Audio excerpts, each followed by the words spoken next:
Hoje no programa Café com Silagem a gente está conversando com o Sérgio Toledo, especialista de silagem da Delaval. E hoje o tema que a gente vai abordar é a fermentação de silagens.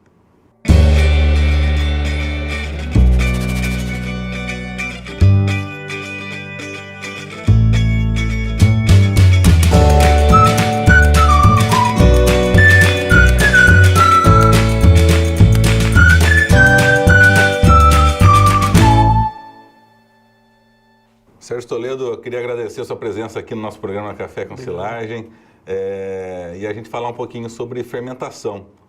Queria que você explicasse um pouquinho para a gente o que é a definição de fermentação de silagem. Como que a gente define fermentação de silagem? Bom, a fermentação nada mais é do que a conversão de açúcar em ácido.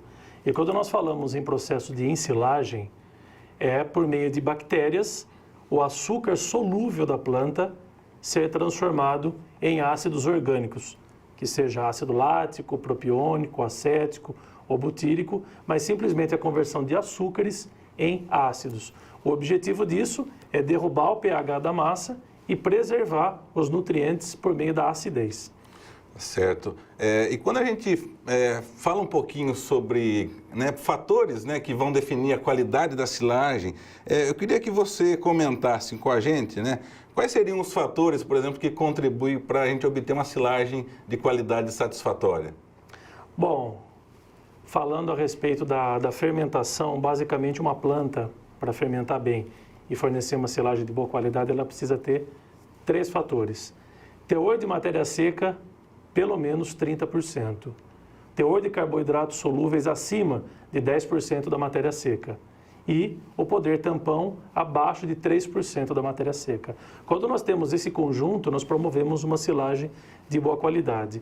A matéria seca é importante porque ela promove o desenvolvimento de bactérias acidoláticas, que são as principais que vão fazer uma fermentação desejável. O alto teor de carboidratos solúveis é porque os carboidratos são o combustível para a fermentação. São os carboidratos solúveis que são transformados em ácidos. E o poder tampão, ele é prejudicial à silagem, porque ele inibe a queda do pH. Geralmente são ácidos fracos que estão na silagem, mas mesmo sendo ácidos, eles não permitem que o pH caia.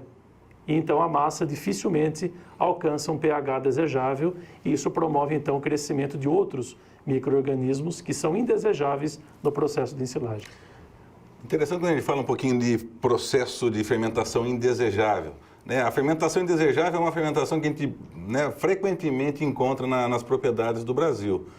E o que leva a uma propriedade se deparar com uma silagem com fermentação indesejável? O que você pode explicar um pouco para a gente sobre esse ponto aí em silagens mal fermentadas? Uma silagem geralmente alcança uma má fermentação por causa da alta umidade, pelo pouco teor de açúcar, carboidratos solúveis, e pelo alto poder tampão. Quando esses 3 fatores se unem, nós temos o crescimento de bactérias butíricas e fungos, que incluem as leveduras e os bolores. Quando essas coisas acontecem, nós temos o aparecimento de ácidos fracos, por exemplo, o ácido butírico, que não tem um pH muito baixo, então a massa não fica ácida, não preserva o material, e outros micro-organismos, em função disso, começam a crescer. Entre elas, por exemplo, Clostridium. Clostridium é uma bactéria amplamente espalhada no meio natural, sobretudo no solo, e a silagem acaba sendo contaminada com esse material. E se tiver muita umidade e alto poder tampão, esses micro-organismos começam a crescer. Eles vão promover o aparecimento de toxinas, como por exemplo nós podemos citar putrefacina, cadaverina, que tanto inibem o consumo por parte dos animais, como também são tóxicas e em excesso pode levar à morte dos animais. Sérgio, então, com relação a essa parte de fermentação indesejável, quando a gente olha do ponto de vista de resposta do animal, o que a gente pode obter em respostas, talvez assim, negativas, A presença de Clostridium, por exemplo, oriundo de silagens contaminadas com esse micro-organismo, geralmente silagens muito úmidas, eles inibem o consumo de uma vaca de leite, por exemplo. Mesmo que nós não sintamos o cheiro da putrefacina e cadaverina, o animal muito sensível consegue sentir isso. E isso pode diminuir ou depreciar o consumo em 2%, 3% ou mais. Recentemente eu vi um caso real de uma fazenda em que a presença de Clostridium diminuiu 2% o consumo por parte dos animais. Eram animais da média de 600 quilos, comendo 18 quilos de matéria seca.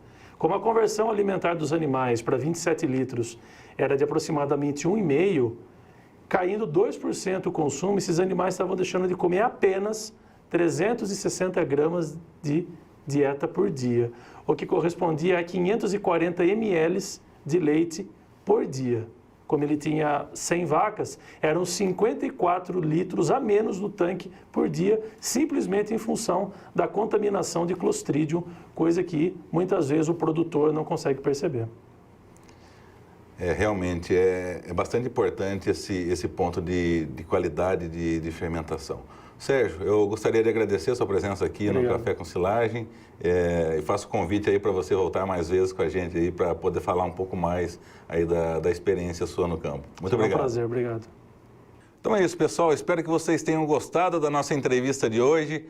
Peço para vocês compartilharem essa informação e convido a curtir os canais nosso no YouTube, canal do Boletim da Forragem, o canal do Dr. Silage e o canal da Delaval. Um abraço e até o próximo vídeo.